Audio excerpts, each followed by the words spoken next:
Hello and welcome to IG's Trading the Markets podcast. And today we're here to talk about IG's smart portfolios, which are fully managed, low-cost, tailored portfolios now with a 3-year track record. In September, IG's smart portfolios extended their outperformance over the benchmarks and are now ahead by 6.3% year to date at the end of last month.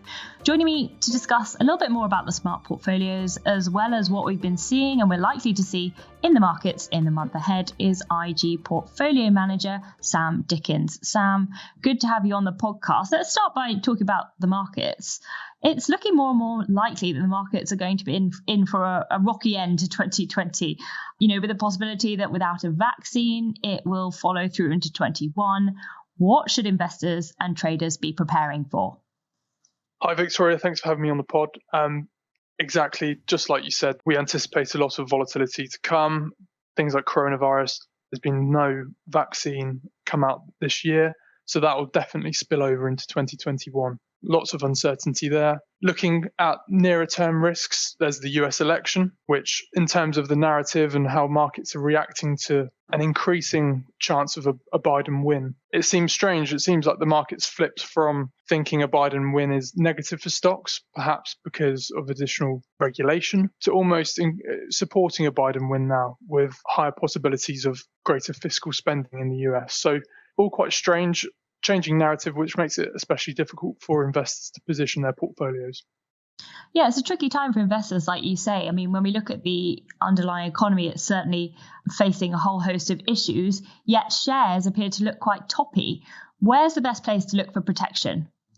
Yes, I mean, highly regarded investors such as Warren Buffett have touted a certain measures such as market cap to GDP, and I can't remember the precise numbers, but we're looking very high on that scale, which suggests stocks are at a risk.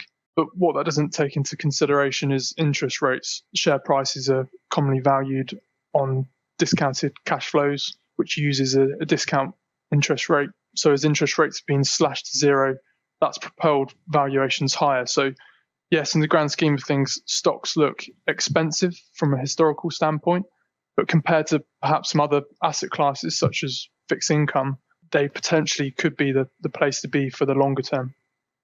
Okay, let's get into the smart portfolios. Just in case anyone out there isn't familiar with the product, just talk us through exactly what IG smart portfolios are. I think IG is better known for its suite of trading products, which have been around for decades. We've also got a fast-growing share dealing business, so investors who are confident in buying and selling shares, investment trusts, and exchange-traded funds can do all that on there. But in 2017, we launched a series of ready-made portfolios in partnership with BlackRock to give people the opportunity to invest in a service which we take on the investment responsibility. So they choose their portfolio, and then we'll invest their money in that and then change what makes up that portfolio over time, reacting to the latest market news, economic fundamentals, and valuations and things like that. So what do you use to build these portfolios and what benchmarks do you aim to beat?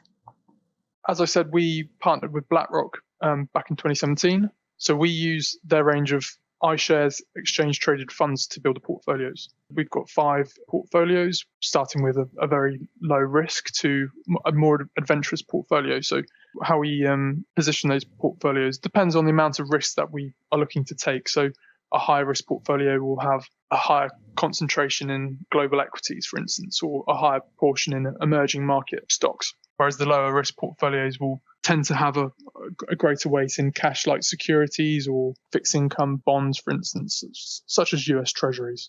So there's a range of different risk brackets for different investors. And what we've got a risk questionnaire that clients can do to gauge what sort of portfolio similar risk-minded investors would typically pick themselves. So that helps them to work out which portfolio is most suitable for them. And then in terms of the benchmarks, we use a series of comparative benchmarks from a company called Asset Risk Consultants. So these are put together using data from hundreds of private wealth managers who manage thousands of portfolios for UK private wealth clients, thinking of the likes of Schroders, Rathbones and Coutts.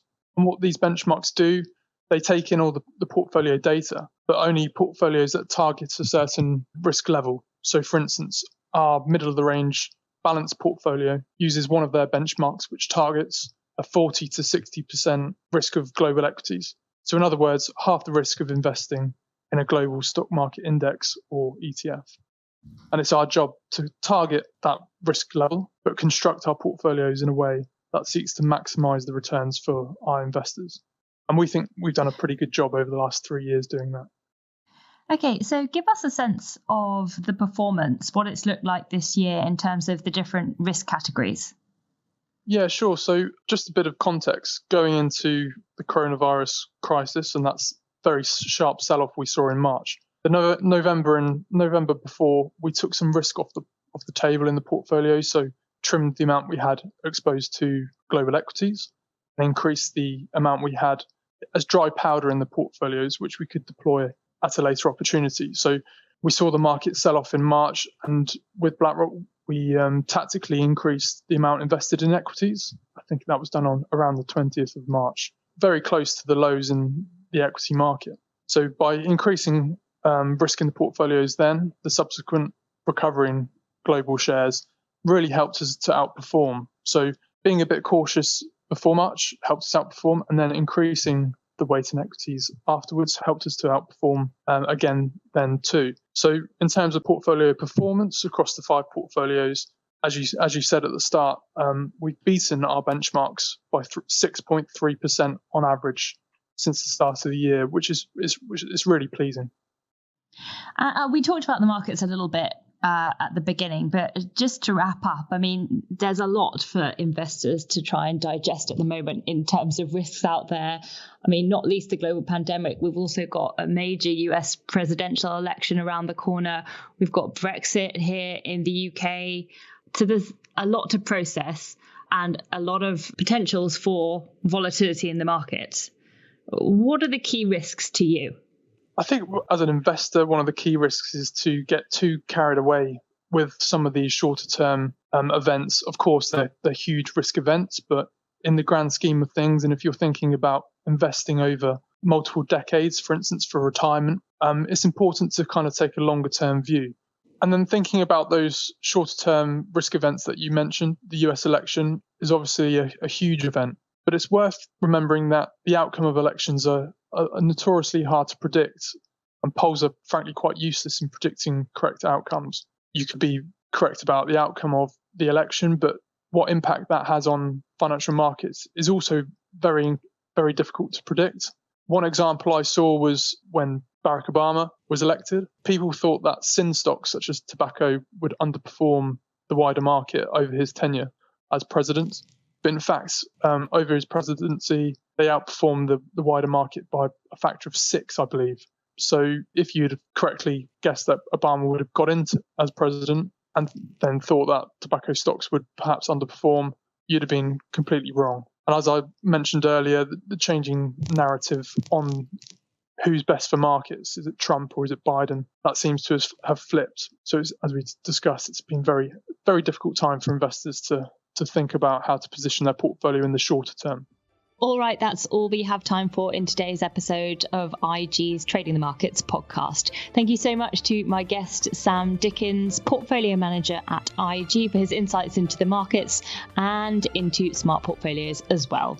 I'm Victoria Scholar, and if you enjoyed today's podcast, don't forget to subscribe.